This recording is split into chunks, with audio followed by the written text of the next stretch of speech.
Hello, everybody. I trust you guys are all right. Welcome to Infinite Glory. Lisha here. Today, I just want to talk to you guys about relationshiping with God, right? And I know it's not the most formal topics, but I just want to talk to you guys about relationshiping with God.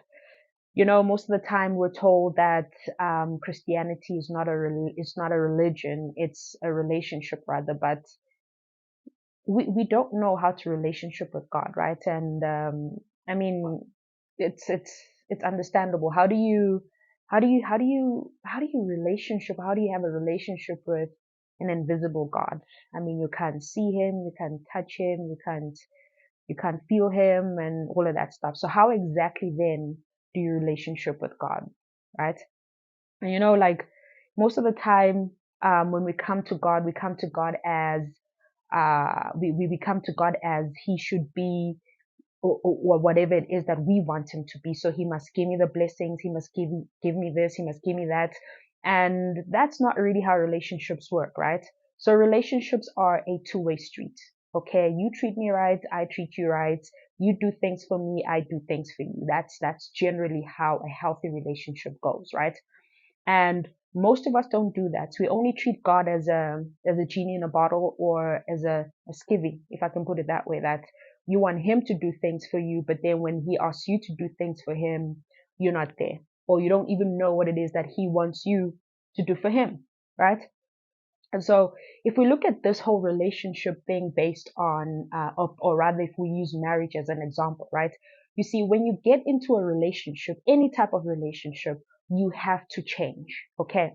And most of us, when we think of change, we think of the change of, I've changed because, I used to do this and I no longer do this. And, that's good for me. And I used to do this and I no longer do that. And, it has helped me and my family greatly because I've adjusted my behavior, so on and so forth. And it sounds very, very selfish, right? And I'm not saying you shouldn't change to become a better person. And I'm not saying also you shouldn't change for your family. But what I'm saying is regarding God, where does he fit in terms of you changing? Yes, yeah, yeah, yeah. He's the one that does the change, right?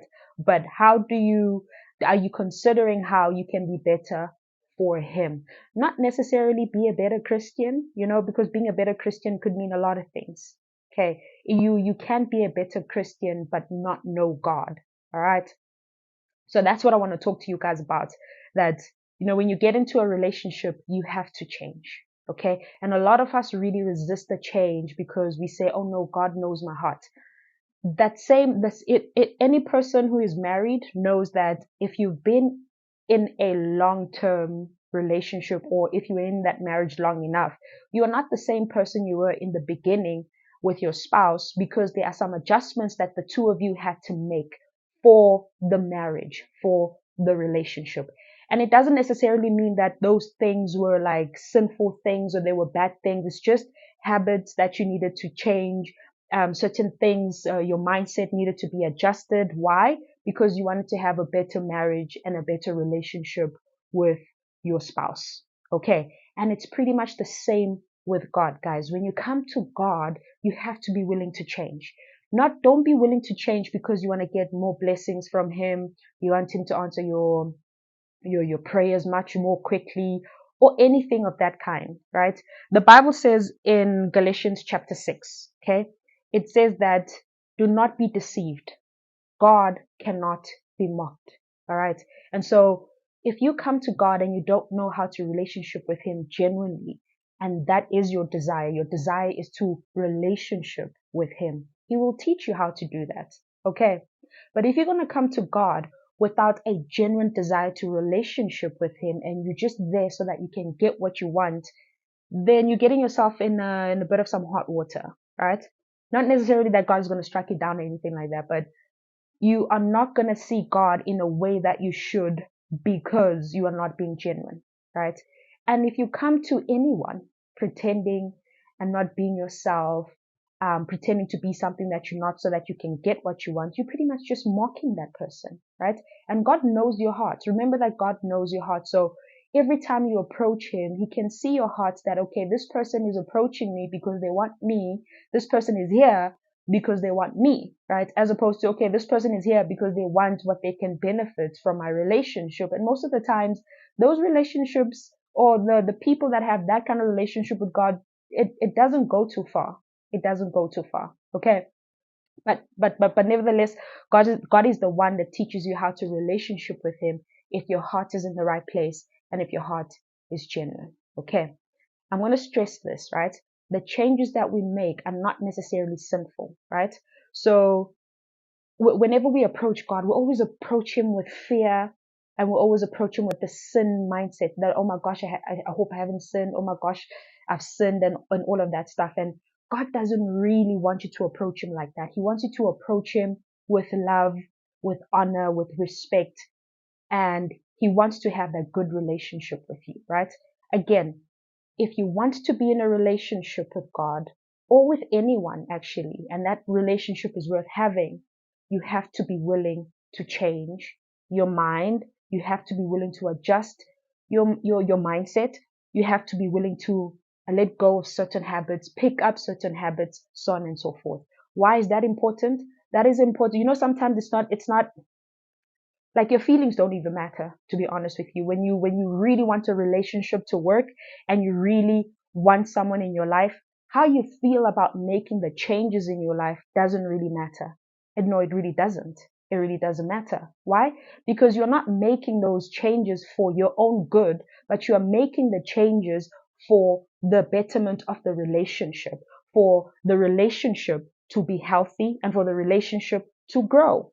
All right. And so whenever we make changes towards God, we make them out of love that, okay, this is uncomfortable. I don't like this. It hurts, but because I love you and I want us to grow together in this relationship and I want us to have a healthy relationship, then, I'm going to make those adjustments. And really, most of us don't really think that it is possible to have a toxic relationship with God. And it's possible. It's possible. In the Old Testament, God calls the Israelites prostitutes. Why?